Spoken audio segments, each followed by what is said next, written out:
Can you just sit down like a little lady? You want some water? I don't know if anybody can see you. Everybody can see you. Let's see. Let's see. I'm just waiting. Hey. Good afternoon. Welcome, welcome.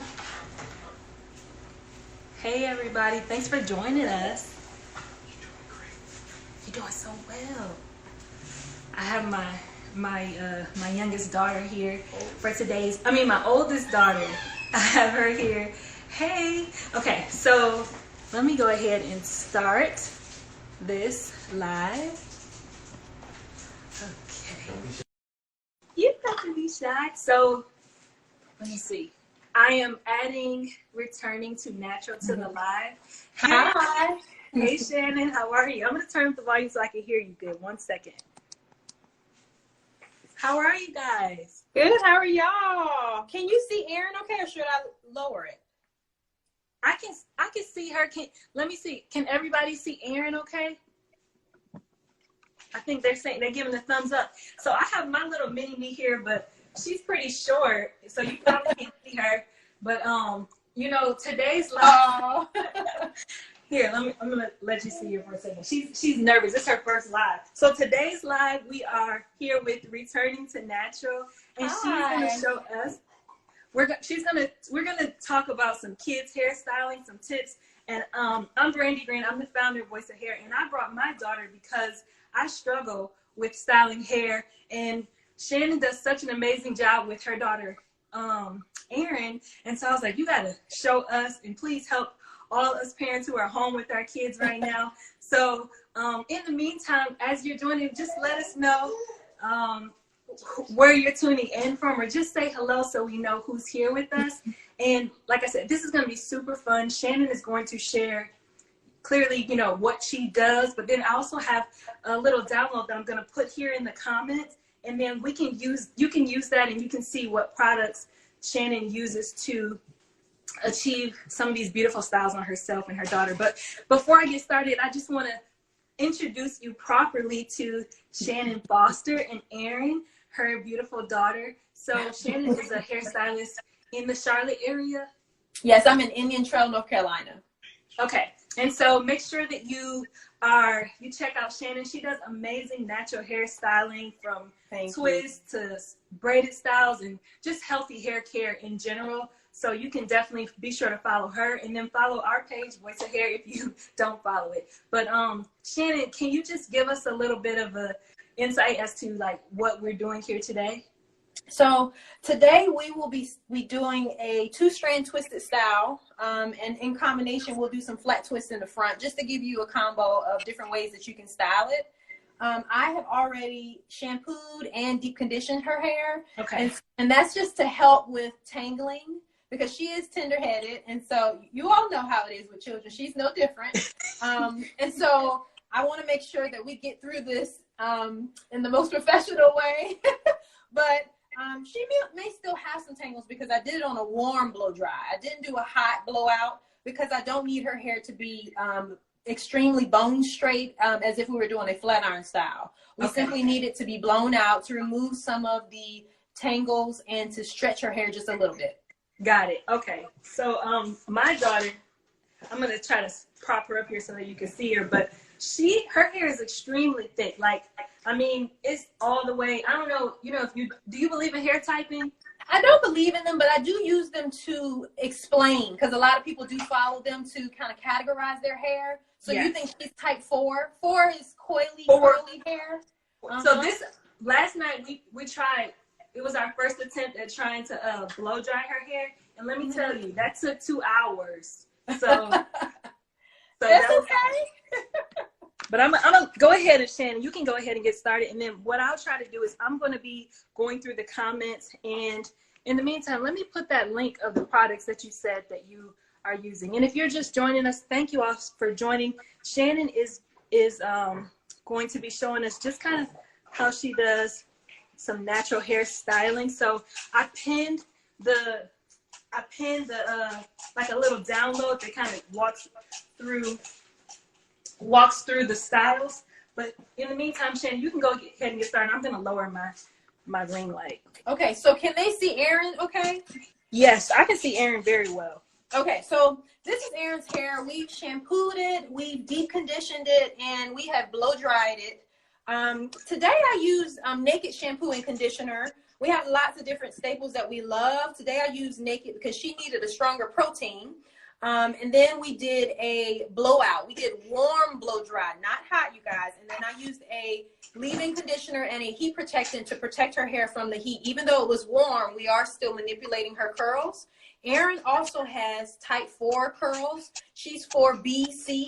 So that's on the coilier side. She has medium density, medium to high density, and she has normal porosity. So there's low, normal, and high porosity when it comes to hair. And your porosity really helps you to identify what types of products your hair need and work well or work best for your hair type. So keep those things in mind when it comes to styling and what products you want to use. So first off, what we want to do, because we're going to do 2-strand twists in the back here, and on the front, we're going to do flat twists. Now, this style can be done on wet hair or blown out hair. But again, because she is tender-headed and because we're going to be recording this live, I wanted to make sure she's detangled. In the back, we'll do 2-strand twists, and in the front, we'll do flat twists. So I'll start in the back first. And basically, I've already parted her hair. You're going to section off the hair first. So the first step is section the hair off. So you can see here, I parted from the center, ear to ear. She said no. She's embarrassing me. She is embarrassing me. Okay, no. You keep it going, Shannon. So you need clips. You'll need a wide tooth comb. Like I said, Erin's hair is already detangled, but I have a brush in case I need to comb out any tangles that she may have. I've already used leave-in and heat protectant, but I'll be using a curl cream to twist her hair with, as well as the Voice of Hair oil hair elixir. So I'll use that on her scalp and on her hair as well as we're styling it. So in her parts, I've already put the oil. And before I start styling, I put a little bit on the hair as well. So in the front, like I said, you're going to do a middle part, and then you'll part from ear to ear. So this is her right side.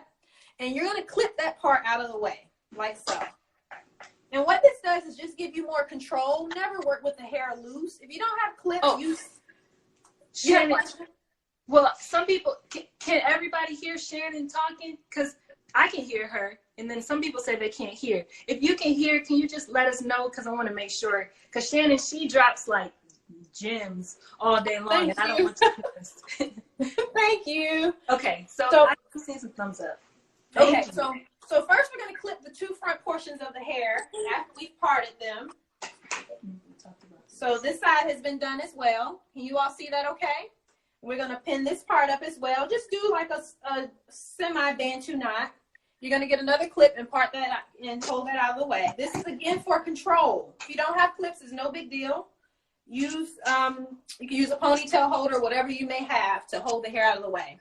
So as you can see now, she has 3 sections. You see those parts? Yes. Shannon, can I back it up for a second? Yes. I know you quickly, talked about how we're starting on freshly blowing out hair, which, like I said, I know I struggle with this. Is there like a particular, attachment that you use or would recommend for someone who is tender-headed? Because this person won't let me blow dry them, so I can't get a good...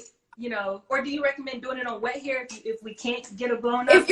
If you're doing 2-strand twists or flat twists, you can totally do it on damp hair. But here's the issue with damp hair. It may hurt the small child more because the hair is more tangled. Okay. So you have to be very mindful. She's nudging me because she's like, yes, it does hurt. So you have to be mindful. You have to be mindful to do what works best for you, okay? Definitely don't braid damp or wet hair, but you can 2-strand twist or you can flat twist on damp or wet hair. You just have to be gentle and be mindful of your technique, okay? But if you're not seasoned in it, I would say blow it out or only do 2-strand twists all over, okay? So that's what I recommend if the kid is very tender-headed. Just do a warm blowout or do it on wet hair. You just have to be gentle. It's going to take more time. That's all that means. And it's okay. Okay, so shampoo is the foundation. You want your scalp to be clean. You always want to use a shampoo. Some people like to co-wash, and that's fine. That's your preference.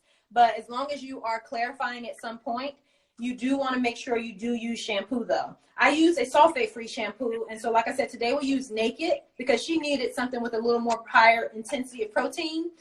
Because we do manipulate her hair a lot. So if you're doing a lot of manipulating, you do want to make sure that you strengthen the hair with protein. Okay. So like I said, I added oil to her scalp in those parts. And then I'm going to add oil to the rest of her hair as I go. But we're going to start at the lower part of her hair. You start on the back always because this is the hardest part. This is the largest part of the hair, but also they're more tender-headed in the occipital bone area, the noggin right here. This part that comes out when they're little. This is the thickest, coarsest part of their hair. And so you always want to start in the back because that's the hardest part. The front's easy. Okay? So what we're going to do, can you all see me parting the bottom of her hair? We're going to use a tail-end comb, right? I don't part with this part because I find that it hurts kids. So I part with the tail. Okay? This is important. Yes.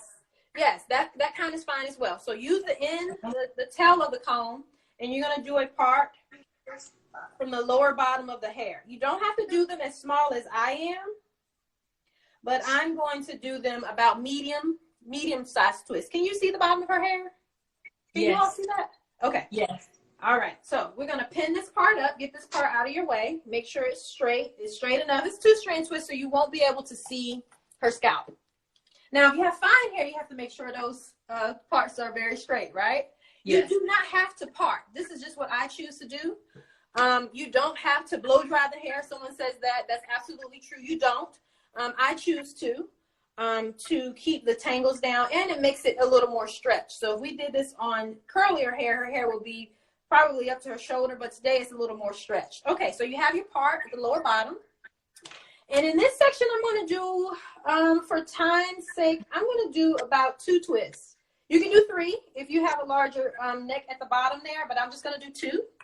So I'm going to put a little bit of the oil on. I'm going to put it on her scalp first because I have not oiled her scalp. I like to do it as I go, but you can do it after if you choose. And I'll put a little bit of the oil as well on the hair. Remember, I've already put leave-in conditioner on the hair, as well as I'm going to put the twisting butter on her hair as I style. Okay? Okay. So, and yes, I plan to save this live, so it'll be up on Instagram for at least 24 hours, and then I am going to try to download it and add it to YouTube because I feel like this is super helpful. So, yes, don't worry. Yeah. So, what I've done just now, after I've oiled the scalp, I have put the oil on the hair as well. And now I'm using a butter. Today I'm using the Camille Rose twisting butter. I mean, I use all types, but this is the kind that I have right now that I'm using. This is what you and I discussed, Brandy. Mm-hmm. But I like all kinds. Like I like Anasi Naturals. There's so many great natural hair products out here. But you want to use the ones that are good quality ingredients. So this is what I'm choosing to use today. I have a little bit left, and once I do finish up, I'll move on to the next. So to 2-strand twist, you want to hold one side of the hair out of the way, but you want to gather and get 2 even pieces for the twist. Separate it to make it even, and then you want to put one side over the other and twist. And you just continue to do that. You need to make sure that the root is tight, though. Okay? Because we're not using gel. This is a soft style. This is a butter that I'm twisting her hair with. So you want to make sure that the hair is completely moisturized with the butter and that you are twisting. I don't coil as I twist. I just twist. Everybody has their technique. The thicker the hair, the more textured the hair, you'll find that you may not need to do the coiling as your twisting method. Her hair is, like I said, type 4 BC hair. So it doesn't require a whole lot to maintain twist for them to stay. She will be wearing this style for 2 weeks. I have some clients, adult and children, that will wear their hair for 3 weeks and some a whole month. So it really just depends on the texture. So when you get to the very bottom, I just coil it like so. So I have twisted one and gone all the way down to the end. And that's her first twist. Notice the root is not extremely tight. This is a really good protective style, especially for kids and for adults, where you don't want a lot of tension. Okay? So that's very important. All right, so I'm going to continue that. I'm going to move up. Again, I've not added any gel.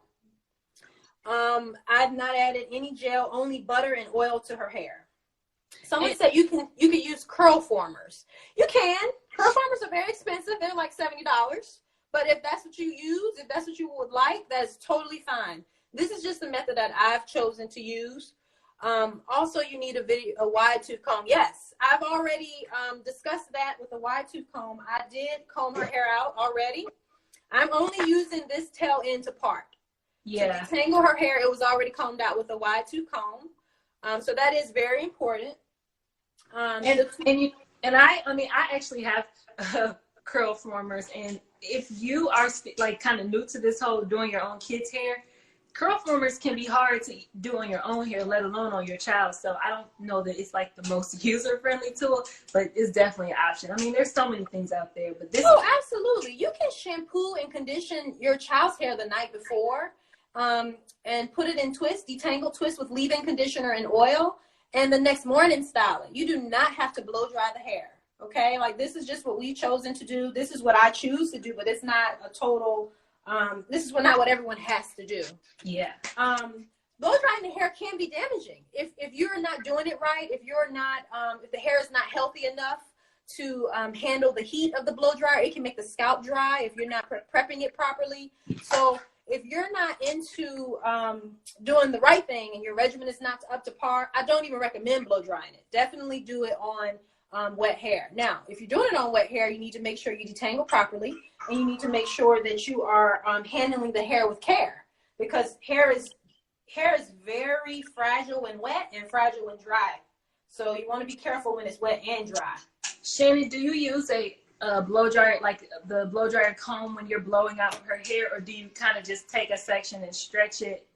Like You can. I do both. You know, sometimes if she's really tender-headed, I'll use the tension method, where I take a section, blow dry it with holding it taut, like so, and just take the blow dryer with the concentrator nozzle and do it that way. But you don't have to do it that way. You can actually take the comb attachment, start at the end, and then work your way up to the root. Definitely make sure you combed it out with a detangling comb or a brush, and then go through with the comb. Now, your comb, if the hair is type 4, thicker, coarser texture, you want to make sure that you have a comb that's not going to break her hair off. So, I mean, I don't want to throw names out there for blow dryers, but it definitely matters the type of blow dryer you have, the quality of the blow dryer. Tension method is fine to do. You don't need a comb attachment at all. And I don't recommend a comb attachment if you don't properly know how to detangle the hair. So that's very important. And for anybody who's wondering what products she is using or has used, I did pin a bit.ly link, and I also added to our stories after this live. But Shannon used Naked shampoo and conditioner. She used Camille Rose twisting butter, and then she used the Voice of Hair elixir oil. So all of those products that she's using are in the are going to be pinned in that link below if you want to download. Right. And there are lots of natural hair products. I recommend a sulfate-free shampoo and a clarifying shampoo. So this is how you build your regimen. Start with shampoo. You need a moisturizing shampoo, and then you need a clarifying shampoo. That's the first thing. Then you need a moisturizing conditioner and a protein conditioner. So you need both. After that, for styling, you need a leave-in conditioner. That can serve as your moisture. You've heard of the LOC method. I don't know if you all have heard of the LOC method, but LOC, L-O-C, is liquid oil cream. You use a leave-in conditioner, then an oil and a cream, and you don't have to use it in that order. Some people don't want to use oil. Maybe they have low porosity hair. You can just use a leave-in and then a styler. But whenever you're styling your hair, you need a moisturizer, which is leave-in conditioner, and you need a styler. The styler can be a cream, a butter, a gel, a foam or mousse. Doesn't necessarily have to be a cream. So Shannon, there's a question. How do you maintain this style so long? My daughter can't keep a bonnet on, and she sleeps so wild. I can relate to that. Yeah, so, and I can too. So the main thing is, it's not going to stay perfect, but for so long. I mean, I give her a full week, and then it looks a little frizzy. I smooth her edges. She sleeps with a bonnet at night. When she gets in the bathtub or a shower, I always make sure she has her bonnet and her shower cap on, because water or getting it wet will cause it to really frizz up because of the elasticity in natural hair. So you want to make sure that you do put the bonnet on But you also, when she gets in the shower, you want to make sure she has a shower cap on it as well. There's other things you can do. Like some people have different types of bonnets where it's a drawstring on it. I just use a regular one. I don't get into the fancies because I don't want anything to break her edges off. The perimeter is very important. You know, a lot of the bonnets are just synthetic. They're not real satin, which is fine. Mine is not a silk bonnet. It's a regular bonnet. But there are some out there that you can use that are great. So that's totally your preference. Shannon, go ahead. I know you might be able to see the comments too, but no, go ahead. You read them and I'll keep going. Okay. I know you kind of talked about this quickly, but do you have like a favorite dryer, or are there some dryers that you know work well for those with very thick hair like Erin's? Yeah, so they have the one that I use is the Silverbird. It's at Sally's, I believe. You may be able to get it from Amazon as well. But I use a Silverbird from Sally's. It has a hard plastic, not a extremely hard. Some of them have a really hard comb, and it breaks immediately. This particular comb attachment from Silverbird is like a soft, hard plastic. So it doesn't pull the hair out, and it helps with detangling. Again, you need to detangle the hair on your own first, and you need to use the proper technique of detangling with the comb attachment before you just put the comb attachment on the hair. So that's very important, because I don't recommend you detangle with the comb attachment without first detangling it with the comb before the comb attachment. So use your detangling brush or your wide tooth comb before you use the comb attachment. But it's a Silverbird. You can get it at Sally's. I've not found any on Amazon that I really love, but they also have the brush, the blow dry brush. You've all seen that one. I don't know any of the brand names of them. I've not tried it personally, but I have some clients who, if they're not able to get in with me, they've used them on themselves as well as their kid, and it worked pretty good. You just want to make sure that any blow dryer that you use has a warm setting, because these types of styles, if you are going to blow dry the hair, you don't need to do a bone straight hot blowout. It's only necessary to stretch the hair just a little. It doesn't need to be straight, because if you do it too straight, then the twist won't stay. They'll be too loose. Gotcha. Shannon, what do you think about, and are you a fan of castor oil treatments overnight? I don't think that you need to do any treatment overnight. It's not necessary. So to penetrate the strand, all you need is about 20 to 30 minutes. You know, I don't get into a lot of the homemade treatments in general. And the reason is because the molecular makeup of avocado and certain types of ingredients from your refrigerator can't properly penetrate your hair. It's not a small enough molecule to penetrate. Now, they won't kill your hair. They won't hurt it, right? A lot of people have done the egg treatment, all those different types of mayonnaises and those types of things. But they are topical temporary treatments. They're not long lasting. Hydrolyzed protein is the treatment that you want to do, or a moisture treatment that is in a lot of the deep conditioning masks. Those are good. I prefer that over any of the homemade types of conditioners. That's just my personal opinion. Like you can line up five stylists and get 5 different opinions on that, but that's my personal opinion. I do like to do styles to show people how to do it, but I will never recommend an at-home treatment that you've made unless it has certain ingredients that actually penetrate the hair. So I don't know of any that are out of the refrigerator. That's just me. Gotcha.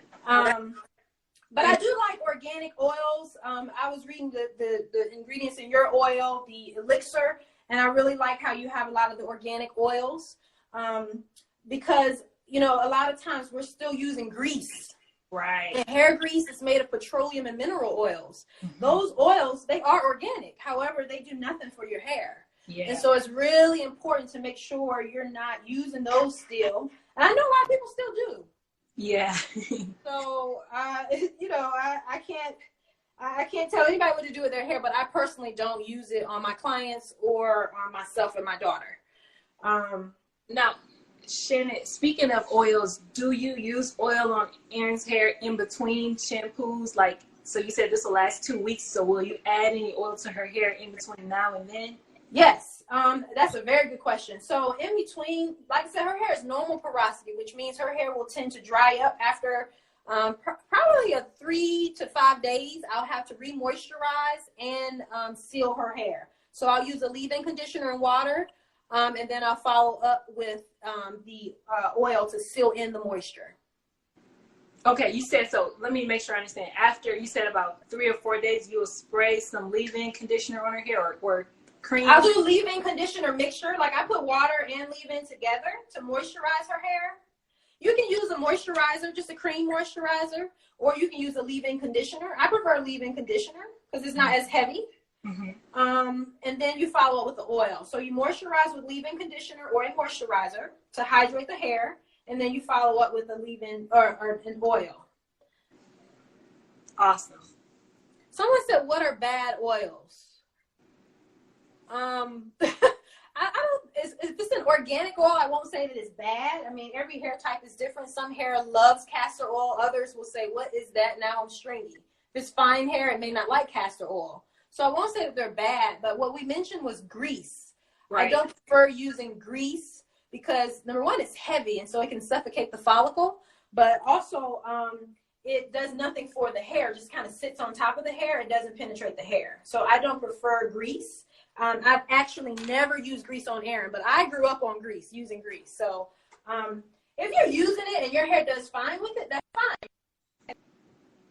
To it, it doesn't irritate your scalp. It actually does great for your hair. But grease is basically going to prevent anything you put in after grease will not penetrate your hair because the grease is so thick and the type of oils that it's made of won't allow anything else to penetrate. So if your hair starts to get dry after using grease, it's because any moisturizer you put on it after, it's not penetrating the hair. And so Shannon, like I said she's going to be dropping those gems. So she basically is saying, you know, you want to stay away from the petroleum mineral oils. Those are things that are too heavy. But when she's saying organic oils, we're talking about, like in my elixir, it's got you have biotin, you have rosemary, sunflower oil, avocado those are oil, good organic oils. You know, what were some of the other ones? You can read off some of them, but really good oils, avocado oil, all of those are the oils that you want to look for. But be careful though. So I'm using your oil today, but I didn't put it on the hair until after I blow dry.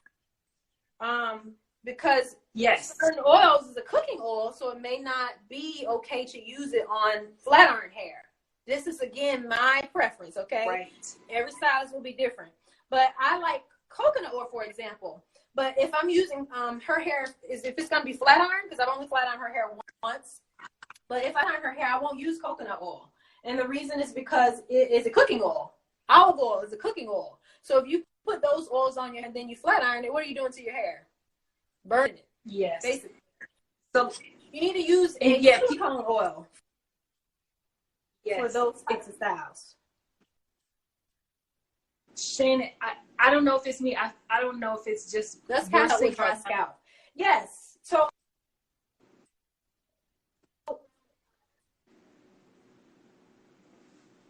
Shannon, I think you might be frozen. I don't know if it's just on my end. Something happens?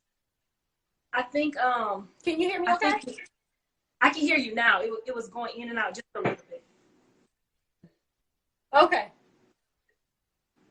So we were talking about oils. The oils you have in yours are really great oils. Like avocado, I won't name all of them. Sesame seed oil, rosemary. All those are really good quality, and you want to make sure that you are using good quality oils. But back to the scalp, dry scalp. That's a really big thing that's going on in our community with natural hair or hair in general. And the reason, I can't really pinpoint the specific reason, but I'll tell you a few things that I've noticed. So if you're not shampooing your hair enough, that could be causing irritated, dry, itchy scalp, right? That's one thing. That's the first thing. So you want to get on a regimen every 2 weeks. If your hair is shorter, you can do every week. If you got one of those short styles.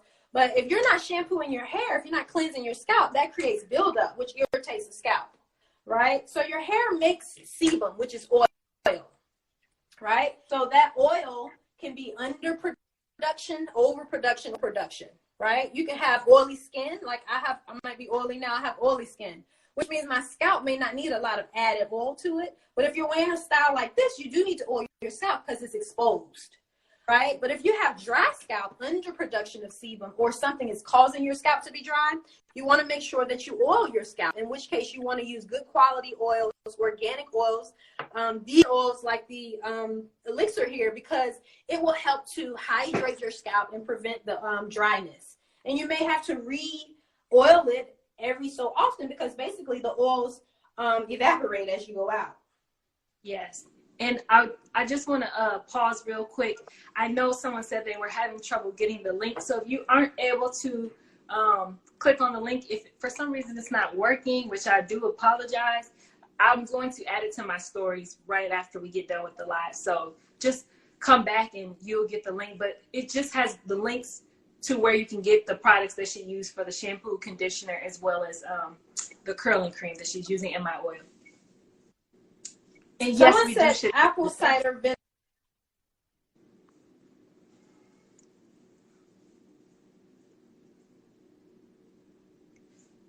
I think it paused for 1 second. Shannon, I think you're still talking. I just can't hear you. Let's see.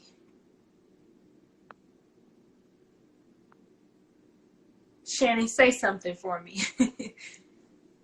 Can you all hear me, or are you unable to hear her? Let me know.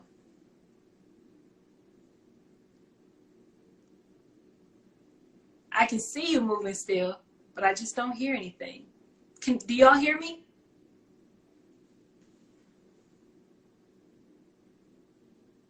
Okay, so you do hear me. Shannon, I don't hear you anymore. Are you saying anything? Because maybe, so okay, you can hear me. Wonderful. So Shannon, we can't hear you.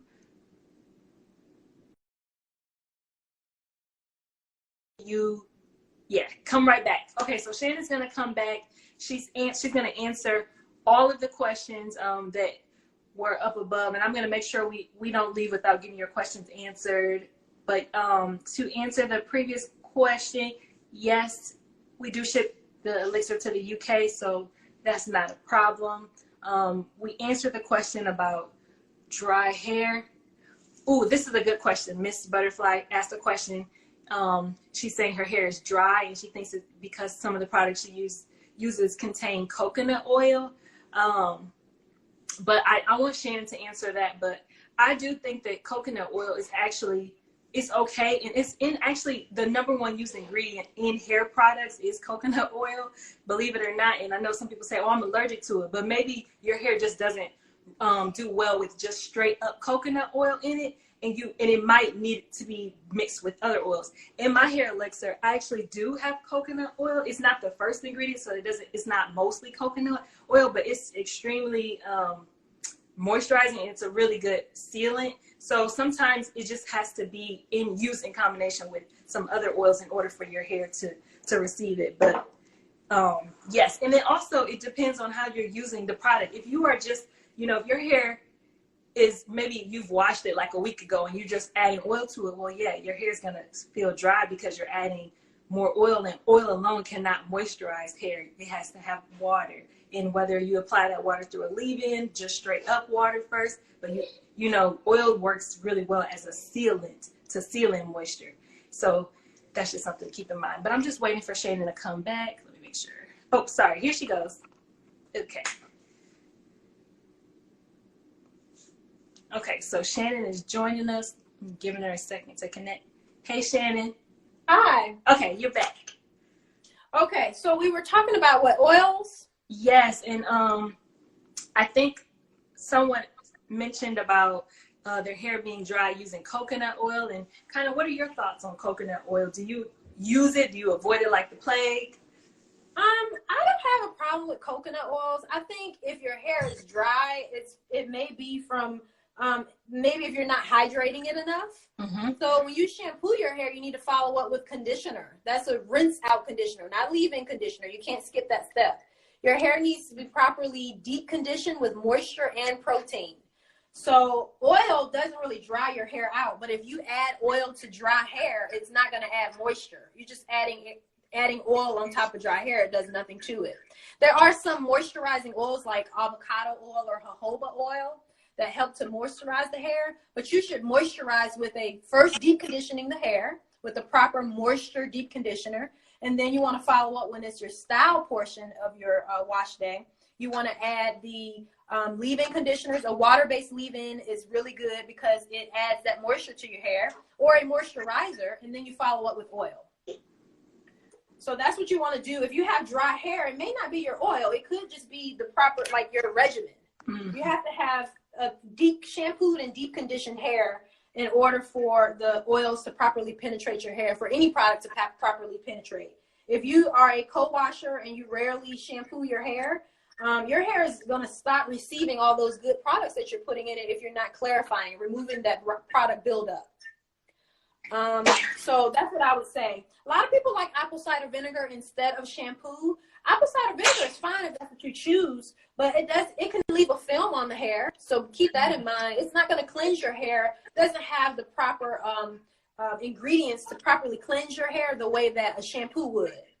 Okay, so a lot of people don't like shampoo. Just use a moisturizing shampoo, but at least once every couple of months, you need to add a clarifying shampoo.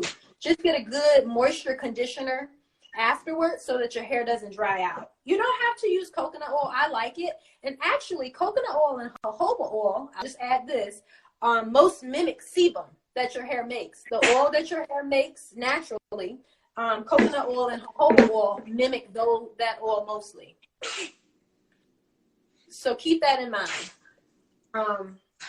A lot of people don't like coconut oil though. So in my salon, I try to have lots of different types of oils, and I prefer those instead of coconut oil on certain hair types because I have seen where it irritated the scalp.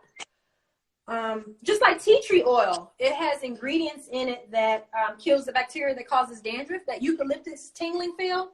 But in some people, it can make your scalp itchy and irritated. So you keep but it's one of the essential oils, right? Like it's a good oil, right? But some people can't use it.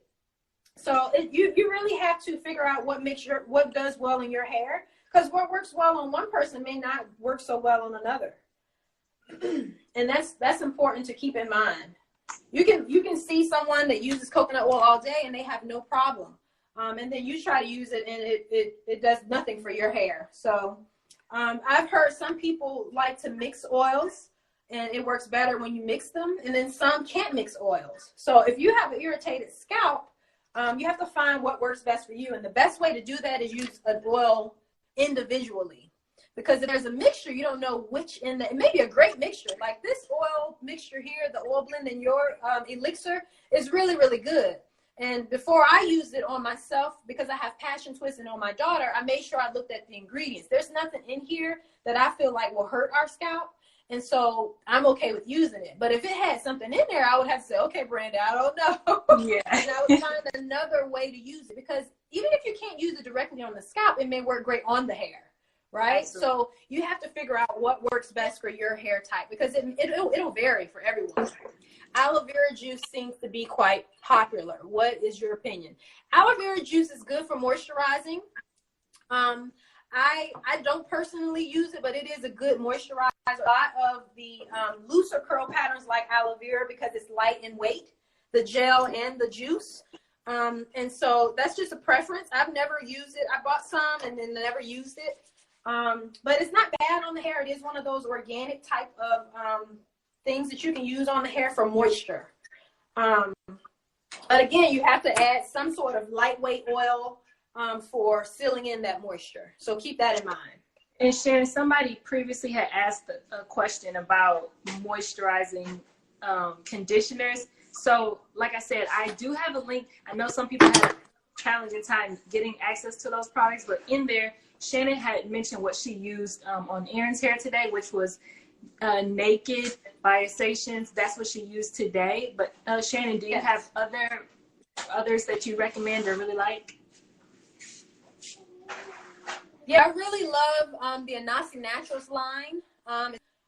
They have a full line of shampoos, conditioners, masks, leave-in, butter, and a curl cream. And I really love that. I use that often on errands. So if I wouldn't have used the Naked today, that's what I would have used. And it's a really good line. I use it on myself and Erin. I've done twist outs. I've done braids. I've done these styles with the updos or twists or braids. And it really allows her hair to be soft and moisturized, and it lasts. That's awesome. The key to making the hair last is the products that you use, right? Like, you can use a leave-in and an oil and no styling product at all, but you want to make sure if you want it to hold, leave-in conditioner and oil only won't allow the style to last. You have to have a styler, and that styler will be a cream, a butter, a gel, or a foam.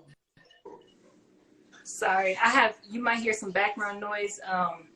My husband, my kids, they are in the background making noise. But I also want to let you know that, and I told this to Shannon, we actually have a shampoo and conditioner that we are coming out with soon. Once this pandemic is over, then you can get your hands on that, and I definitely would love for you to try it. But yes, those are definitely some to use now. But as soon as we have those ready, you'll know, because we'll make sure everybody knows. Well, I can't wait for that. I'm all for trying it. Thank you. And there's a lot of good, I think, Brandy, you and I talked about that. There's a lot of good products out here, but if it's not made with good quality, I mean, we would be good stuff, because we like products. Stylist, natural hair community, we love a good product that's going to moisturize our hair, because we know dry hair breaks. That's how your hair breaks. And if you want to maintain moisture, you need good products. Your shampoo needs to be moisturizing and have some slip. Your conditioner needs it. And then the products that you're adding for styling are so important for maintaining moisture. I can't stress that enough. And Shannon, someone mentioned when I put any type of oil or grease in my daughter's hair, it just starts itching. Any thoughts on why that might be happening? She might have an allergic reaction to it. So the best thing to do, if that's the case, because we have allergic reaction to lots of different things. It could be like added hair for protective style. That can add, some people have had itchy scalp from that, right? Because your pH can be thrown off from lots of different things, right? So you want to make sure if your hair is irritated, that you identify irritating it. First, determine if it really is that oil, right? It could have been the shampoo if you're not rinsing it out well enough. Especially with thick hair, you really have to separate and open the hair up to make sure that you're rinsing out the shampoo well. But I just would stop using the oil if it irritates the scalp. Don't use it.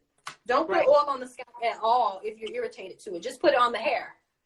And I always recommend to my customers to, especially if you're using oil like on small kids, just do a patch test first. Like apply it in a small area. Wait for a day or two to make sure that it's not itchy there before you go applying it throughout the entire head. And then before you know it, their head is itching and, they're crying, especially if they're young and not really able to communicate well what's going on. Right. I agree. And definitely look at the period. Anytime you're putting something in a younger kid's hair, that's why we have kids lines. As the Erin is 9, so as she's older, I'm okay with using certain things as long as they are not high in like sulfates and parabens and those types of things. But when she was younger, I'd be stuck to the kid lines and lines that focused on natural hair ingredients, so mostly organic. It's difficult to find organic product nowadays because everything has to have shelf life. So if it's sold in stores, probably not organic, right? Because it's going to sit on the shelf for a little bit. But keep that in mind. Look at your ingredients. Get comfortable with reading ingredients. Don't get too caught up on making the style last. Be focused on making sure the hair is hydrated. Even if you can't twist or braid, you can do ponytails or puffs. Moisturize the hair and seal in that moisture. A lot of times we're focused on, because our lifestyles are busy, right? Like we have a lot going on.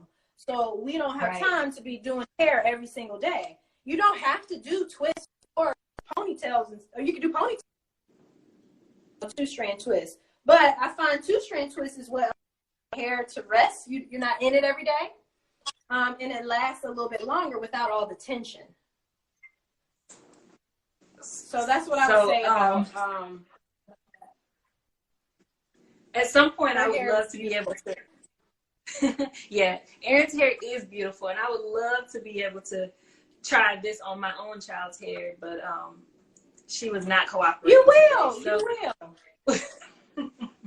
Well, what I like to do is I have, this is the reason, I don't know, if you follow me, you notice Erin hair is always done, right? It's because that repetition is what helps them to get used to getting their hair done. Now, after they get used to it, you can go amount of time where you're not in it all the time. But I was styling Erin's hair weekly at one point, and then I went to 2 weeks, right? And that's because I'm getting her hair, I'm getting her used to having her scalp parted. I'm getting her used to getting her hair. Because if you never touch it, then they're going to be tender-headed. I'm tender-headed too. What about the ends of the hair? So the ends of the hair are very important. They're the oldest part of the hair. You want to make sure that you trim the ends. That's key. If you're wearing styles, protective styles, you don't have to trim as often as someone that wears a flat iron hairstyle. But you do want to make sure you trim. I trim Erin's hair or my client's hair when needed, not necessarily based on like a every 6 to 8 week time frame, because the hair grows ½ an inch per month. And if you're trimming an inch every 2 months, which is 8 weeks, you just trim that growth off, right? So you trim based on a need.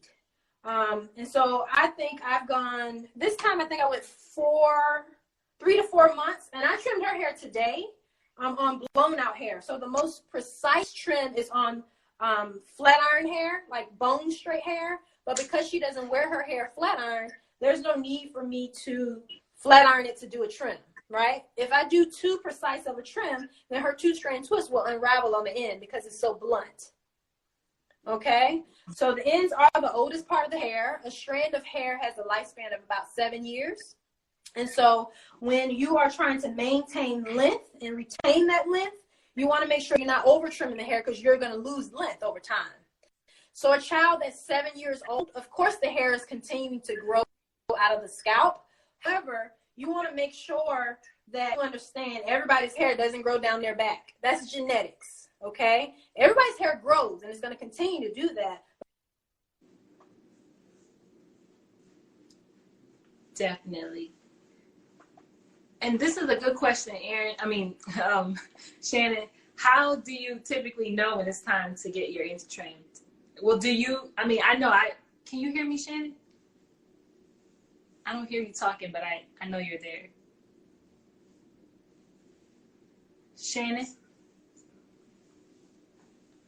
I'm not sure if we lost your signal again, but I know personally I try to get my ends trimmed every 6 to 8 weeks because I do a lot of heat styling. I can't hear you, Shannon, but so let me just chime in if you have a different opinion. But I try to do trims like every 6 to 8 weeks. And then I know some people they wear their hair in natural styles and they're like, well, I don't need a trim because I don't straighten my hair. But there's still environmental factors and things that can damage your ends. And we all know that if your ends are damaged from the bottom, you can't retain length. So Shannon, we can't hear you, but I'm gonna make you get down in a second. Shannon, you might have to jump off and then come back because I don't hear you anymore.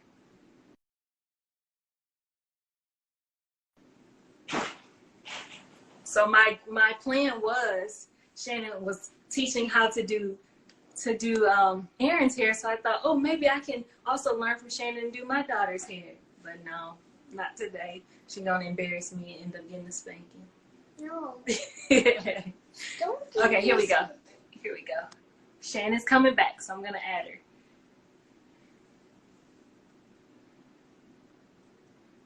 All right, we're connecting. Hey, Shannon. Hey, I'm not sure why it keeps going. Are you there? I'm there. Can you hear me? I don't know. Yes, we can hear you. So we left off with kind of how often ends should be trimmed and how do you know when it's time? Okay, so trim when needed, but when it's time, the ends will start to get see-through. The hair will start to tangle more. You'll get a lot more single-strand knots. Those are indications that it needs to be trimmed. I'd say a child that's 2 and that type of age, they don't need a trim just yet. You just want to make sure their hair is more moisturized. So the main thing is by the time they get to be about 5 or 6, probably 4, depends on the length of their hair. That's when you're going to start trimming. But see a professional. If you do it at home, which I don't recommend, you want to make sure you have the proper shears. That's hair cutting scissors, because you don't want to use the big clunky scissors that we cut cardboard with and that kind of thing. You want to make sure you're using the proper products or tools or implements to do the trim, because you can cause more harm than good. So trimming every 6 to 8 weeks may not work for everybody. And the reason is because you may be cutting off growth, right? If the hair only grows ½ an inch a month, which is what most people do, 6 to 8 weeks may cause the hair to get shorter and shorter. If your hair grows shorter than ½ an inch a month and you're trimming 6 to 8 weeks, which is 2 months, you've only grown 1 inch. And when most of us trim, we trim at least 1 inch. So 6 to 8 weeks doesn't work for everybody, unfortunately.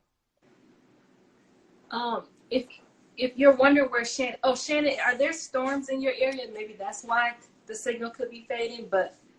It's not raining here. I'm in Trail, North Carolina. It's not raining here, but it is very dark is coming. It must be coming. Okay. And so if you're wondering where Shannon is located, that's where she is. I'm not sure if you're referring to me, but I don't have a store physically, but you can get our hair elixir online at voiceofhaircare.com. So let me there was a question that came in. Someone asked, what would you recommend to help strengthen and regrow your edges? So a few things. If your edges are starting to weaken, you want to make sure you're not doing styles that are pulling, causing tension. So protective styles that pull on the hair are a no-no if you're trying to get your edges to grow in. You want to do styles that are loose, like rod sets, or you can do flat iron, those types of styles. But wearing styles that are tight will cause your edges to have even more tension. So it does harm than good. You can use products that are moisturizing, that helps. You can stimulate the follicle by using good oils like the elixir. Jamaican black castor oil is known to be good for that. Biotin. So this oil, it will be really good for your edges because it's infused with biotin, black seed, and black castor oil, right? So those are things you want to look for in a good oil. It has rosemary. Those are things that are good for hair growth. And again, it has a whole oil, lots of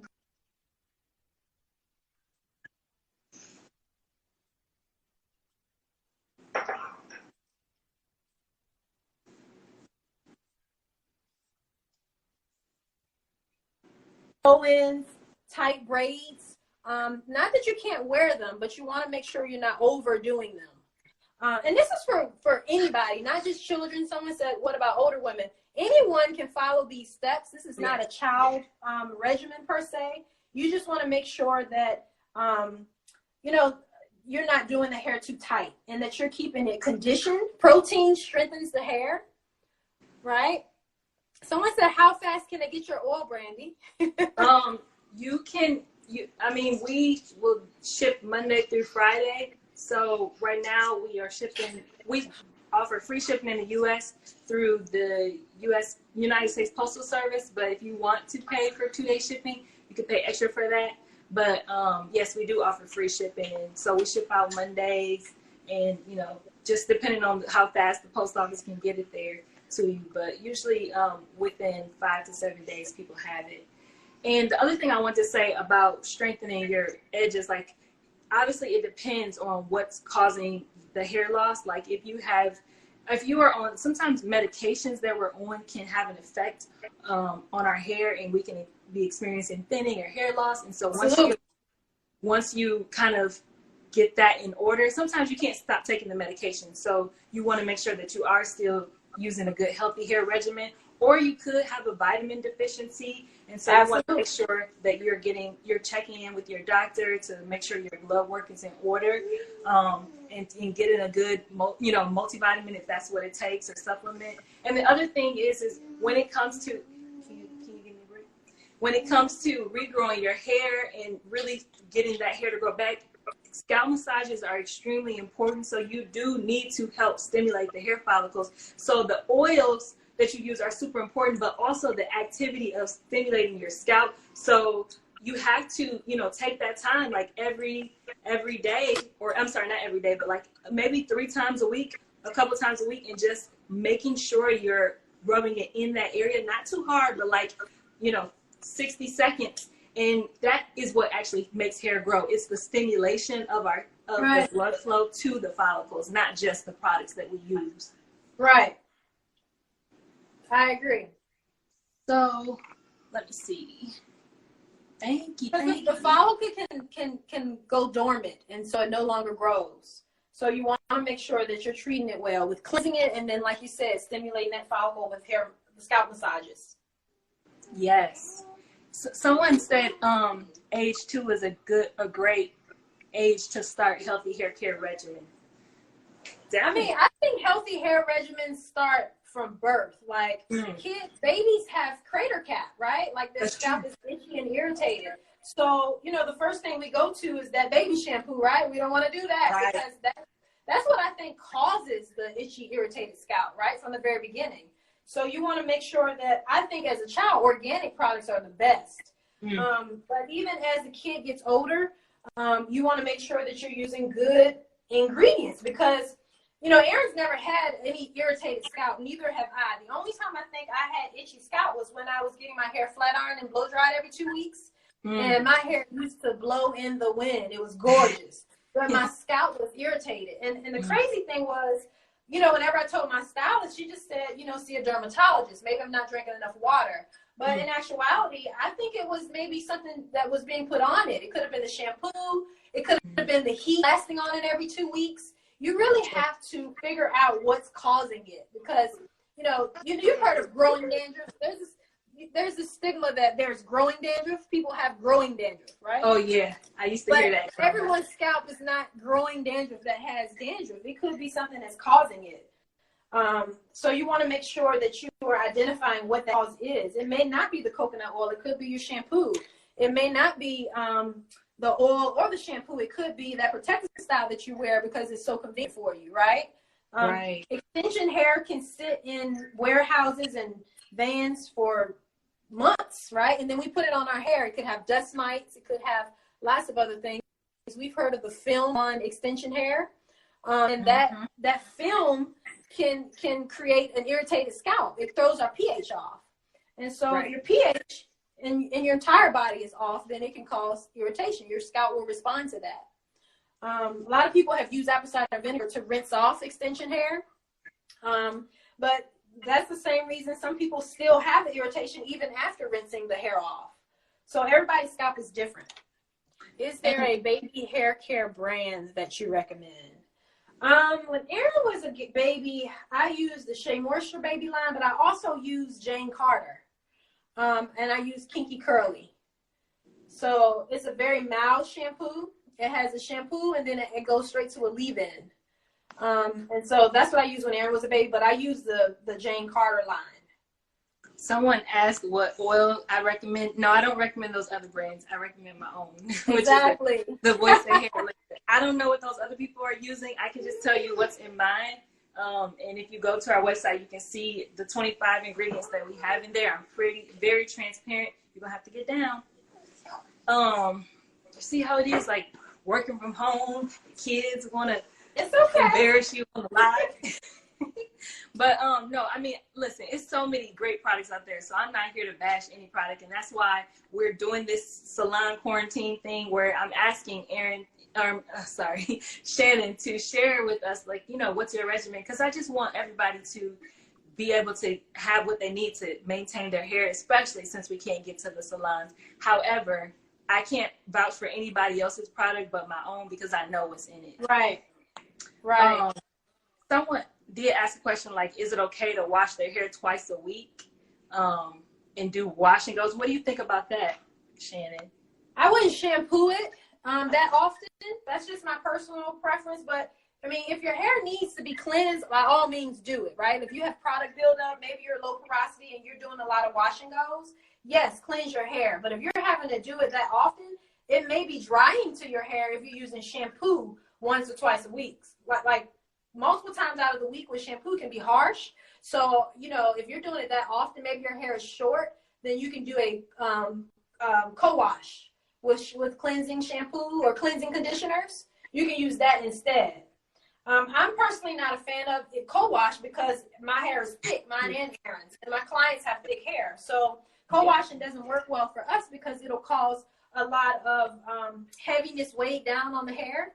But someone with low porosity who does wash and goes more often, a co-wash works great because it allows you to wet your hair and re-moisturize it without making it squeaky clean like a shampoo may do it. Love from behind. Shannon, are you oiling the hair while twisting it? That's what someone's asking. So I'm putting oil on her scalp as I've gone through. And then I've put oil on each section of hair as I've twisted. And any area that I miss, I'll go back. So that's what I've been doing. Oil is already on the hair, and then I'm using a twisting butter to twist her hair with. This is the Camille Rose twisting butter. You don't have to use this to get the best results. I just choose to use this one. I mentioned earlier some of the other lines that I've used that are great as well. So we've done the back. Here's the back portion. Can y'all see it okay? Can you see it okay? If y'all want, I think if you move swipe left or right on the comments, you can move the comments out the way and you can just see the picture if you Is that working for you? I've done it before. Work for me. I've done it before. I don't know if it's working right now. But you all can see it though? Yes, I can. Okay, so we're done with the back, and now I want to do some flat twists in the front. So I've given her a middle part. You hold your head there. Cute. I love it. She's getting tired of me. You feel good, baby. You feel good. So in the front of her hair, I usually will use a gel to hold down the flat twist. I don't even have it in here today, so I'll just use the butter. And I'll add the gel to her edges when I'm done. So you can use any edge gel to smooth her edges. And when you're doing flat twists, you just want to make sure that you have even amounts of hair as you're twisting. So I use the tail end of the comb to part her hair just for a design. Doesn't have to be fancy. They mess it up anyway. They're young, right? They don't care for their hair as much as we do. I mean, Erin may, because she's into her hair now at this point. And she's 12. She's 9. Oh, she's 9. I thought you said 12. She's 9. Erin will be 10 in December. Okay, let me not age her for you. she loves that to be 12. So to flat twist, I am simply going to take a section I've already parted off. Can y'all see it okay? Can y'all see okay? I can see, but so you all let us know if you can. Flat twist takes a little bit of patience and practice. It's not something that comes like overnight, but if you practice it, you can definitely figure out a way that works best for you. So what I've done is just taken 2 strands and start twisting, and then I gather, and then at the end of her hair, after the flat twist is over, I'm just 2-strand twisting it. But it's just a hand over hand motion that you're doing, grabbing even amounts of hair. And I'll continue to show you what I'm doing. I just added a little more butter. The butter is what gives her hair hold, but without making it hard. That's very important.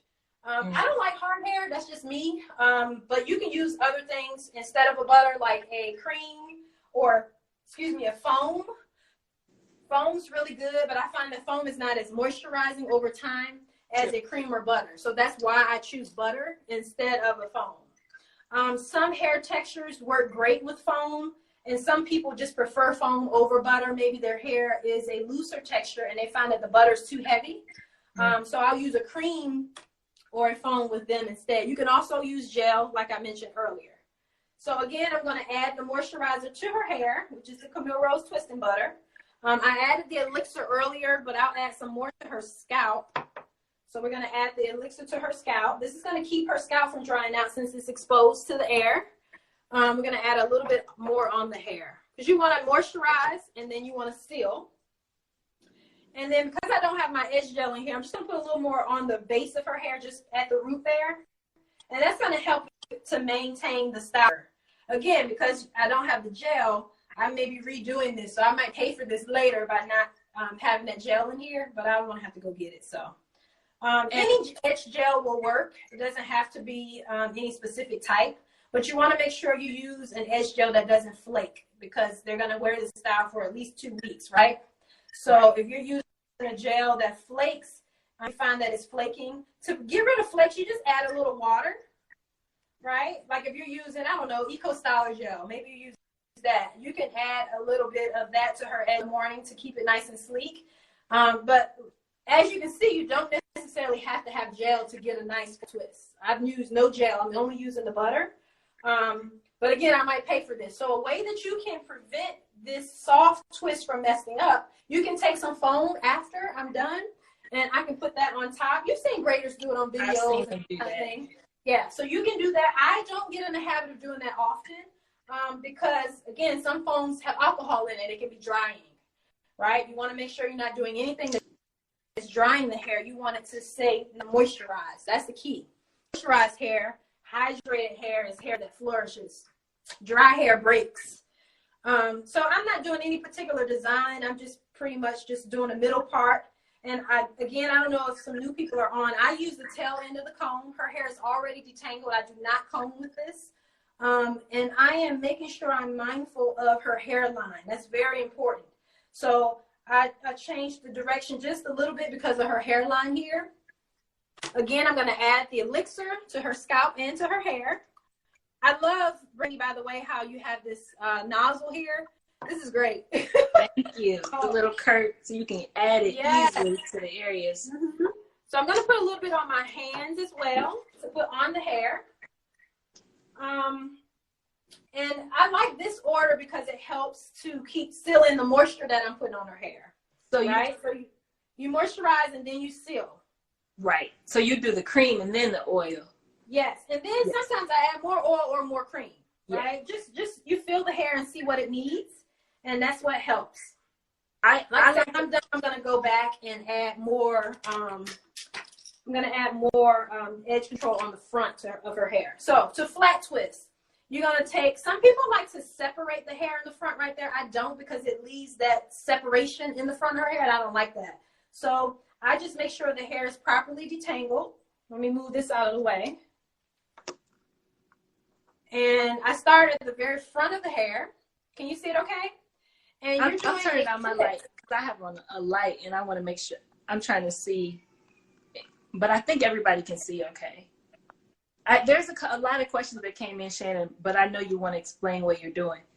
So, go ahead and read them. I'll keep okay. talking. Okay, so one question that someone asked is they feel like their daughter's hair just won't grow. What do you think about that, or do you have any tips? She said, I just feel like my daughter's hair won't grow, and how much hair should be coming out during the detangling process. If it depends on how often you are combing and styling her hair. So if you've gone 2-3 weeks, you're gonna have a lot more shed hair than someone who has been detangling and styling once a week, right? So shed hair, our hair sheds 50 to 150 strands a day. Right? So if you're leaving it in a style like this for 2-3 weeks, you're going to have a little more shed hair than someone like that flat irons the hair and combs it out every day, right? Mm-hmm. But on the flip side, shedding, you may need a treatment, right? You may need protein, you may need more moisture, you may need a trim, right? Your ends could be breaking because the shaft of the hair is starting to break at the shaft and split. So it's lots of things, but hair growth really just has to do with some of the things we've already mentioned, right? Your regimen, your diet, if you take vitamins or not, if you're eating the right foods. But I think mostly it's genetics. Like if you see this long flowing hair, 9 times out of 10, everyone in the family usually has it. Or if they don't, they just don't like all that hair. They've cut it. For example, us, like me and Erin have grown our hair waist length, right? But that's a lot of hair for me. I don't prefer to have all that. So I keep mine in a nice shape. That's my preference. And I keep Erin's at like bra strap length because that's my preference, right? But if you want yours to grow more and more, you got to get that regimen down pat. You got to make sure you cleanse, condition, You have to make sure you moisturize and seal. You have to make sure you're keeping up with trimming your ends. You can't over manipulate, right? Like the more you manipulate, the more you'll have to trim because you're doing something to the hair. But then again, you also have to make sure you're using good quality products, right? Because ingredients do matter. The technique is great. Like I can use some terrible product, but my technique is pretty good because I do this all day, every day. But you want to make sure you're consistent with your regimen. You're drinking water. You're eating the right foods, fruits and vegetables. Exercise. Believe it or not, all of that help follicle growth, massaging the scalp, like Randy mentioned earlier. All of that matters. But if you're not seeing hair growth, I recommend you change whatever that regimen is you're using. You might need to change it up because hair gets style memory and product memory, right? So if you're using a line that you've always been using and you're not seeing any results, this might be time to change. And I also recommend paying attention to the scalp. Like if you have, for me, for example, I have seborrheic dermatitis, and at one point it got so bad and I was just like, man, my hair is just shedding so much. It's not growing, but my hair wasn't able to grow through all the scaly dermatitis that I had on my scalp. So, you know, for me, that just meant I can't do sew-ins. I can't, you know, wear my hair in box braids anymore. I can't do it because my scalp gets so inflamed and then it just won't grow. So for me, I just feel like, you know what, I'm gonna just stick to other styles. So, you know, just pay attention to all aspects. Like if your child is experiencing some, you know, if you see she's always got like this cradle cap stuff and she's not a baby, you know, that could be also something for you to look into. But someone, Shannon, said their scalp is always inflamed and nothing helps. Do you have any suggestions on that? I always tell people, listen, see a dermatologist because they're able to look at your hair under a microscope. They're able to identify. They've researched this stuff. They have more experience. You know, I can tell you all day to drink water, stop using heat, massage your scalp, all of those things. But if you don't know really what the core issue is, I'd say see a dermatologist. If you've tried everything, you've tried, I don't know, the greenhouse method where you've left conditioner in to get your scalp clean. You've tried every amazing oil on the market and you still see that your hair is dry, then I recommend seeing a dermatologist. That's your best bet. They usually will look at it under a microscope and identify what's causing the dryness. And they are really good with prescribing either a shampoo or cream or oil. I've seen different types of things. But, you know, I really believe that if you didn't have an irritated scalp when you were younger and you're just starting to get it, you might want to look at the types of styles you're wearing. Like I said, extensions really cause irritated scalp, and we are wearing them at all-time high because sew-ins are bomb, right? Like, they look good. They're convenient, they're easy, but in a lot of instances, we're leaving them in too long. We're not caring for our scalp, and scalp care is key, right? Like, you have to have a healthy scalp in order for the hair to flourish properly. A baby, I would probably say make sure your regimen is down packed. Like a young child usually doesn't have an irritated scalp. It could be something you added to it, and they need a really good clarifying shampoo to remove whatever it is you've put on it. But I would definitely say an adult, I'd watch what you've been doing. Like color, like an adult that colors a lot, they may have a dry scalp and dry hair, right? Because color can affect those bonds in your hair. I'm gonna turn you like this so they can see it. Let me see. Let me see if I can move the comments and then so they can see. Hold on 1 second. I don't want to. Oh no, I don't want to move you. I'm gonna try to upload this later to YouTube, and I think when I do that, the comments won't be there. But thanks for purchasing. It's called the Voice of Hair Pure Fix Hair Elixir. The link is in the Voice of Hair bio if you're curious. But thank you so much. Okay, someone asked the question, is it okay to use a rinse-out conditioner as a co-wash? A rinse-out conditioner as a co-wash. You can, but I would use a co-wash as a co-wash, right? Like, you want to use products based on what the description says. That's the best way to get the best results. It's ideal to follow the instructions. Every product I've used, I always try to follow the instructions because the person that made them put those instructions on there. And a lot of times we like to mix and match and those types of things, and it causes the product to not work the way that it should, because we've changed the way that it should work. So I followed the instructions, but yes, you can do that. It's a conditioner. Just like a cleansing conditioner would be. It may not have those cleansing agents in it like a cleansing conditioner would, but a rinse out conditioner is definitely probably has very similar ingredients as a co-wash would.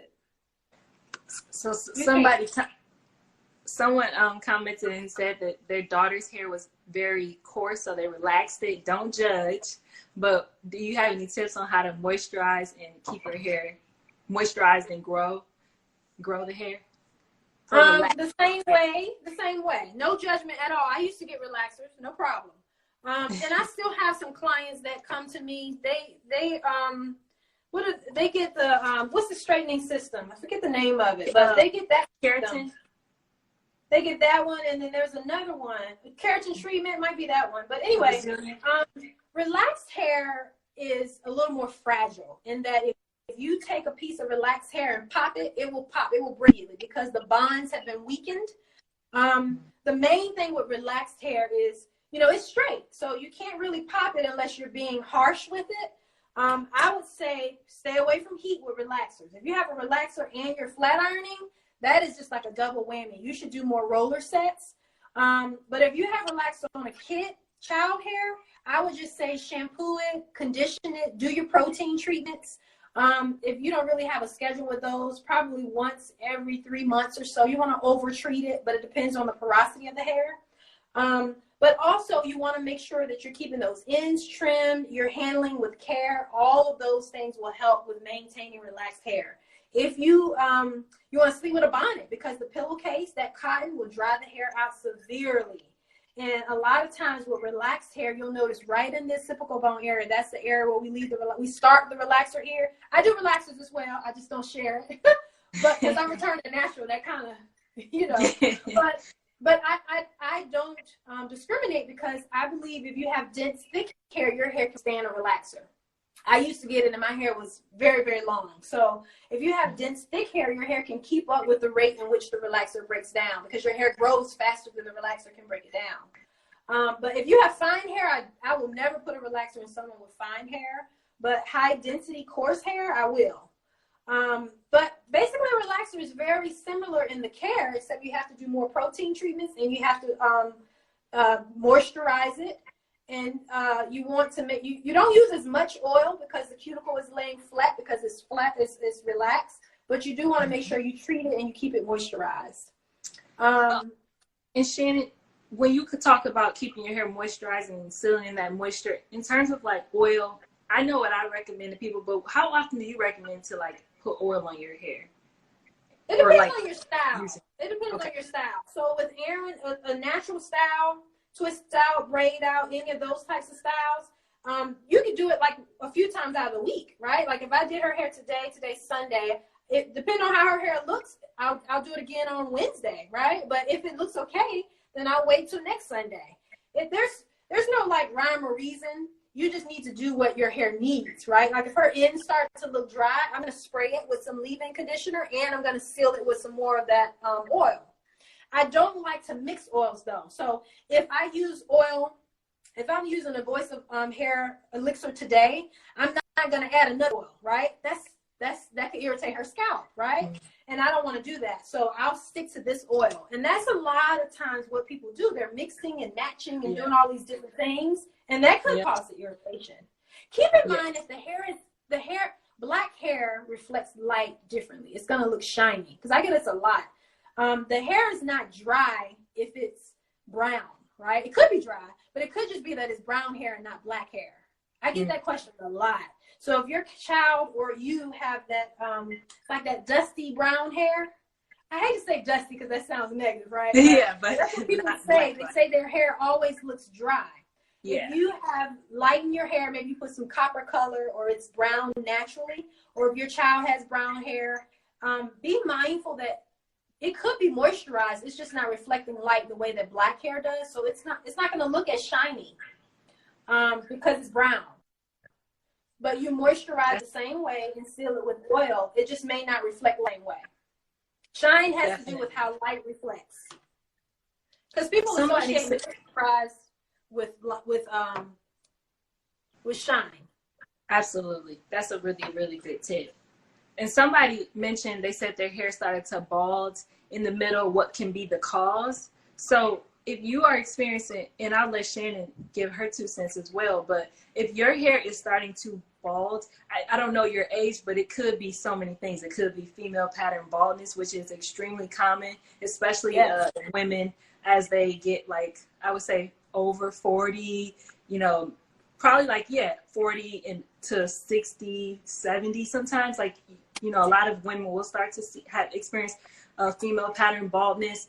And, you know, or it could be like a hormonal change that's going on in your body, which sometimes is related to the female pattern baldness. So it's so many different things. I do always recommend to see your doctor, see a dermatologist or trichologist, because I think sometimes people think they know what's going on and then they try to treat that and they don't know what the cause of it is. But I do have some customers who have used my oil in areas where their hair was thinning or balding and they've seen results, but I don't, you know, go and say, use this and your hair is about to grow back, because the reason for your hair loss, it could be something totally different. If you have literally started chemotherapy, then, you know, the chemo is going to be counteracting what's in all the great products that you're using. So definitely, you know, you want.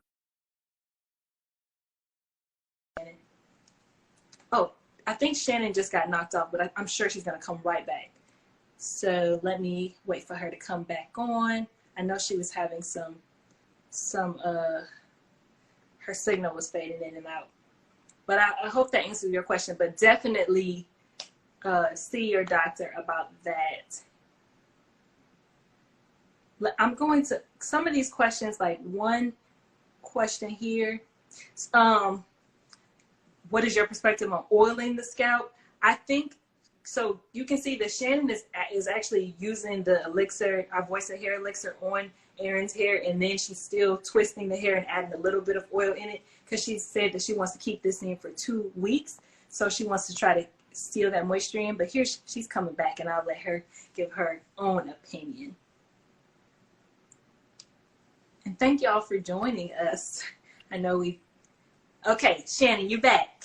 Yes. I think it's when someone texts me, so I put do not disturb. Oh, that makes sense. Okay. I turned my notifications off, so I should have told you that. I think that's what was causing. I mean, maybe, I don't know. But I noticed when it happened, someone had messaged me. I wanted you to answer, Shannon, and tell us what you think about, you know, someone said they were experiencing some baldness in the back of their head. Yeah, I agree with you.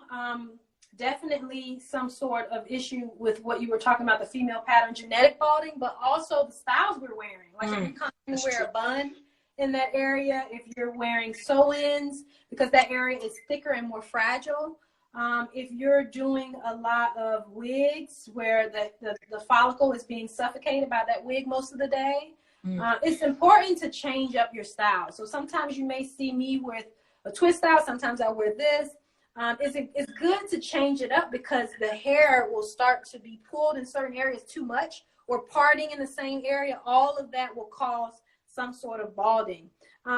Braiding, those types of styles, crochets, if you're doing a lot of crocheting and you're sliding that crochet tool underneath the hair, the braid, often, like you take one out and you put it back in, that can really cause some issues with your follicle. So balding is really just where the follicle has started to, has been harmed for whatever reason. And so you need to check if you see multiple spots, it may be some form of alopecia, but if you're just seeing it in one area, you want to think about what you've been doing to cause that one area, right? That's a good But I've noticed with that type of thing, it could be a genetic thing, right? It could be a stress area. Like a lot of people have a stress point in the occipital bone area, the noggin up top up here. A lot of people have that. And I agree with you, Brandy. It's older women that have it. I have some who have thinner hair at the very top of their head. I have had, of course, women who have just had a baby, so they have the postpartum shedding. That type of alopecia will grow back, though, right? But if you have a form of alopecia where it's permanent damage, meaning the follicle has been damaged permanently, then you see a dermatologist and they'll let you know if it's to the point where they need to give you a hormone shot. But if it's permanent, they'll be able to look through a microscope and tell you if it's permanent and there's nothing you can do. I've had some clients, before they come to me, they've had the hormone replacement surgery where the hair is balded from the alopecia and they've taken hair from one area and put it in another area. So that's something that some people, if it's severe, this is a severe case, they've experienced that and it worked. Like their hair, you would not even know that they did this. I can tell because I'm in their hair. It changed the way that their hair grows. Like this particular person, her shape, I can never get her hair one length unless I cut too much of it, and she's not ready for me to do that. But for the most part, her hair, she has hair all over her head. Wow, that's awesome. Yeah. So, Shannon, go ahead. Mostly the postpartum shedding, though, the hair will come back. It's your hormones, they're tapering off. Usually your hair doesn't go into the fallout stage of the hair growth cycle when you're pregnant. And then after you have had the baby and maybe about 4 to 6 months in, your hair will start to grow back. So that's your hormones tapering off and balancing itself back out. Breastfeeding. Breastfeeding could be a portion of it too, but really the shedding and the tangling that happens has to do with your hormones. Your hormones after you've had the baby, because the body's amazing, right? Like it's just so awesome. It does things to make sure that your baby is getting everything that it needs. We're done. And so basically the hormones, so your hair goes through growth cycles. It's anagen, which is growing, catagen, which is fallout or shedding or revving up, and then telogen, which is fallout. And so when you're pregnant, your hair only goes through the 2 cycles, anagen, which is growing, and catagen, which is it's kind of like it's revving up to go into fallout, except it never goes into the fallout stage or shedding because you're pregnant, right? Your body doesn't lose any of those good nutrients. And so your hair flourishes. Also, when you're pregnant, you're usually eating better, right? You're eating your fruits and vegetables because you're carrying a baby. You're drinking more water. You're probably, taking a walk here and there. You're eating better. Getting prenatal. Taking your prenatal vitamins, exactly. So all those things help your hair so it flourishes more. But other instances of balding, I would definitely say be careful with tension styles. So like constantly wearing box braids, that's a sure way to get a bald spot here or there, or sew-ins. And again, I don't have anything against any of those styles. I do box braids, passion twists, all those styles. You just have to be careful with balancing it out. I have clients, they may have had box braids, but after that, they're taking a break. They're wearing something that's loose. They can get any style that's loose or updo, but we're not adding hair because it's going to give their scalp a break. Even with Erin, because she has braids often, I don't braid, when I'm braiding, I don't braid the very front of the hair. That's intentional. That's to protect her edges. And some braiders, like I may know some, they pointed it out. And I was like, well, that's on purpose though. Like I do that with everybody to make sure that the hair isn't being pulled so much. And she's someone that wears braids all the time, but her edges are healthy. So it really just depends on the care of the hair. We are constantly keeping up with her regimen, shampooing, deep conditioning, and then styling with leave-in oil and cream or butter. And we make sure that we're consistent with it. That's the main thing. We have to get out of thinking that our scalp doesn't need to be cleansed. It has to be in order to flourish, because your follicles start to get suffocated by product. And Shannon, I've seen a couple people talk about their hair being dry, and I know we've talked about this all throughout this live, but Shannon just kind of went through the series of steps that she uses to keep her daughter's hair moisturized. So, and that's what I always recommend. I even have an article on it, but I like using, for my very kinky, coily hair, we do leave-in cream, and then we use the oil to seal in all that moisture, because you want to first apply the water, or moisturizing products, and then seal it in with the oils. And so if you're experiencing extremely dry or a lot of dry hair, maybe you're just applying oil and you're not ever going back and adding that moisture in. So you need to go back and do that. But if you have anything else to add on that, go ahead. Mm-hmm. Yeah. Also, make sure you're deep conditioning. A lot of people just shampoo.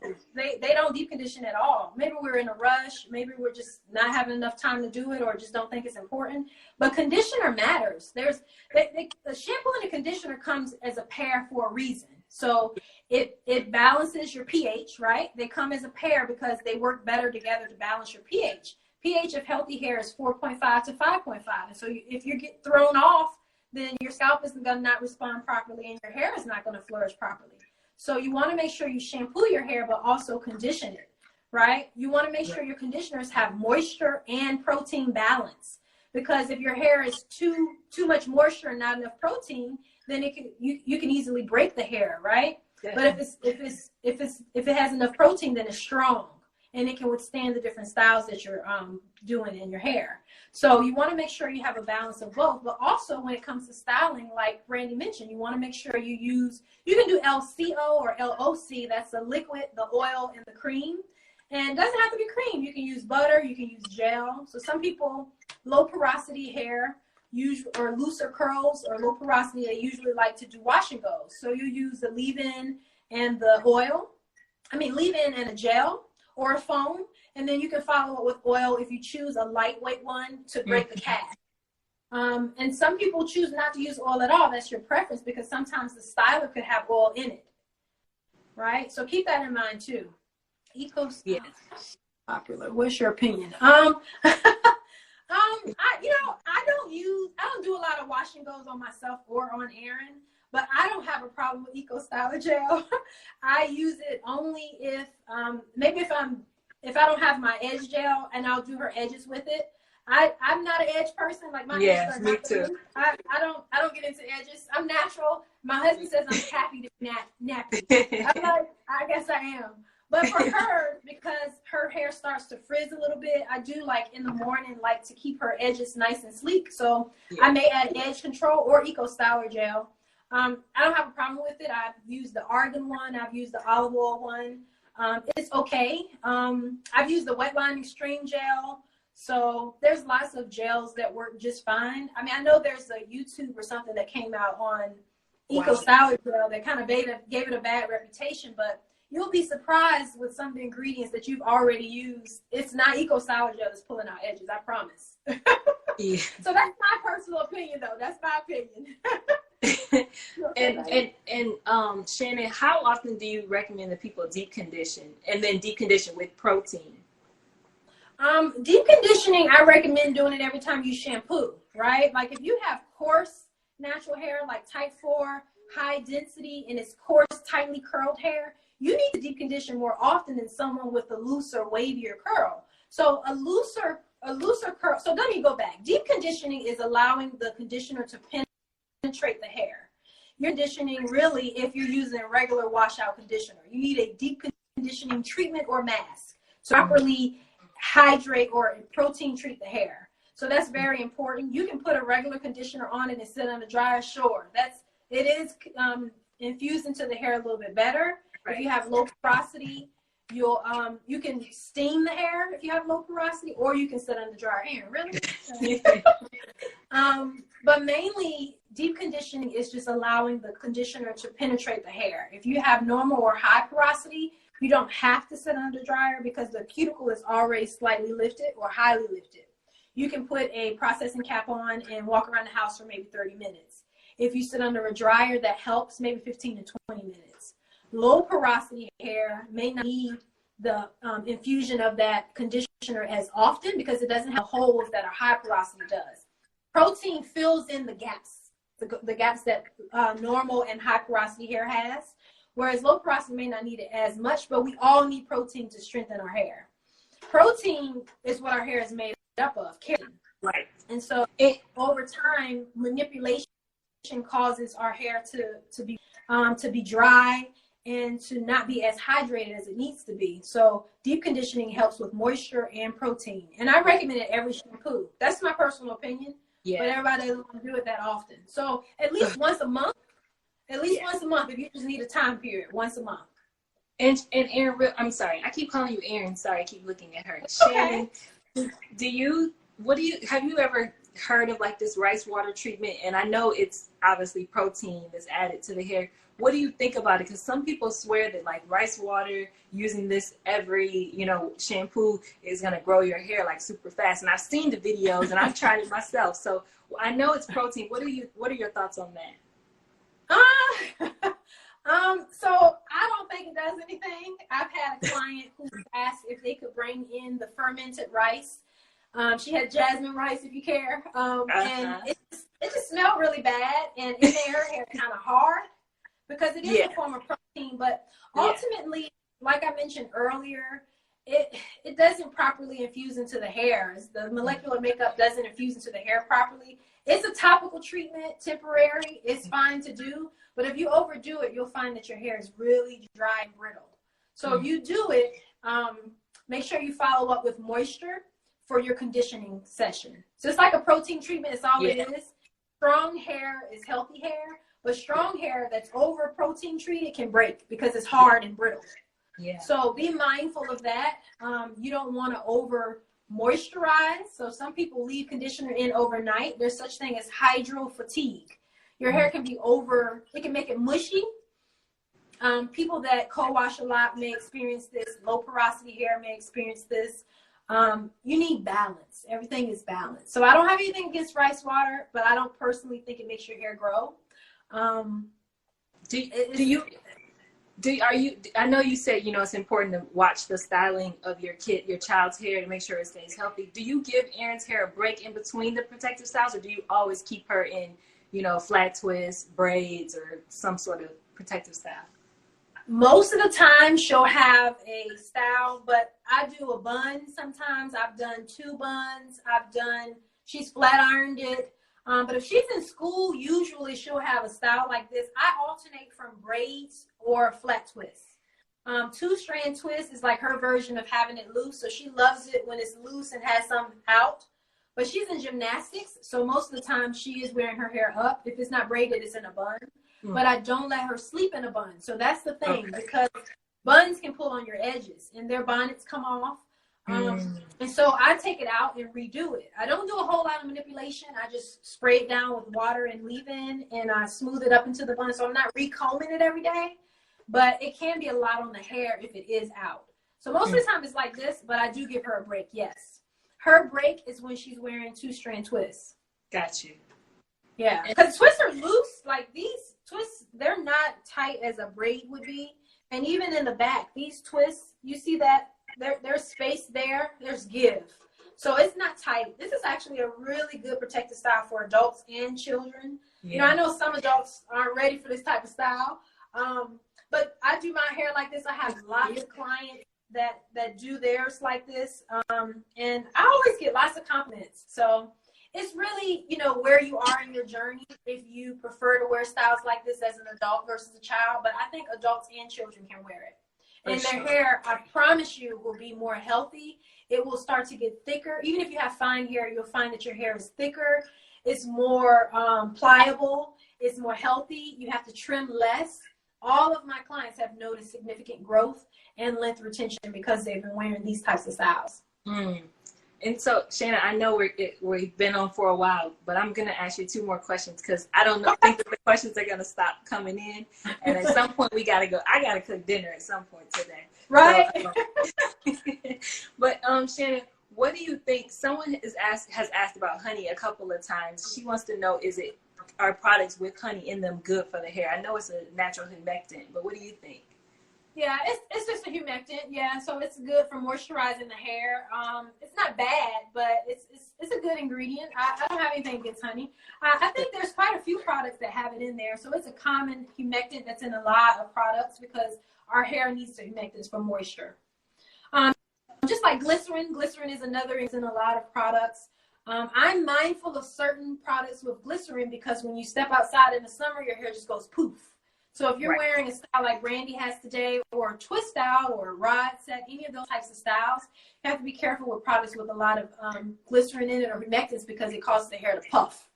But it's a great ingredient. Usually in the winter months when the weather is cooler, there's a nice brisk chill, then I'll use products with that in it because I know my hair needs, your regimen will change based on the seasons.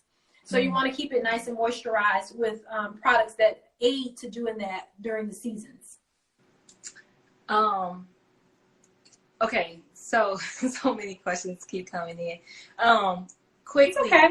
You talked about protein and how important it is, you know, and obviously our hair is made up of keratin. So are there certain, like, do you recommend apogee like protein type treatments, or do you look for deep conditioners that have protein in them for people who are asking about, like, how do I get that protein into my hair?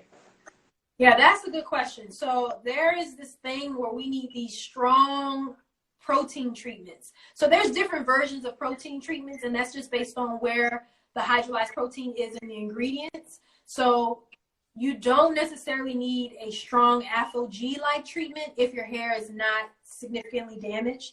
If you're wearing styles, if you're getting your hair colored, if you have significant breakage and damage, you haven't been taking care of your hair, you may need more of a reconstructive protein treatment. So that's something that's going to be a little more stronger. It has more hydrolyzed protein in it than an everyday type of protein treatment. Some of the natural hairlines have protein in it, but it's not a strong enough protein to cause more harm than good. And you can use those every time, right? So different hair types need more protein than others. But if you are someone with low porosity, you may not need to protein treat yours as much as someone with higher porosity. Because higher porosity, the cuticle is lifted and you need to fill those gaps in. Whereas low porosity, the hair lays flat. The cuticle is more sealed. It holds moisture better. So it's not as frazzled, I would, so to speak, for lack of a better word, than someone with higher porosity. So it depends is the answer. I would just decide protein. If you haven't had a protein treatment in 6 months, I would use a higher grade of protein. But if you've had color, if you've been flat ironing often, you have really started to impact those bonds in your hair. And you don't want the disulfide bond, which is the innermost bond, to be permanently damaged. So you want to treat that hair and strengthen the bonds in your hair. Awesome. That's super helpful. And I mean, Shannon, you're not like anti-silk press. I think I've even seen some silk presses on your page. Yeah. You're not anti like heat style. No, I'm not anti anything. I think that we're magical, right? Like we want to change up. We want to change the way we style our hair. We want to be one person this day and another person this day. And when we get to protect the style, we now want another style, right?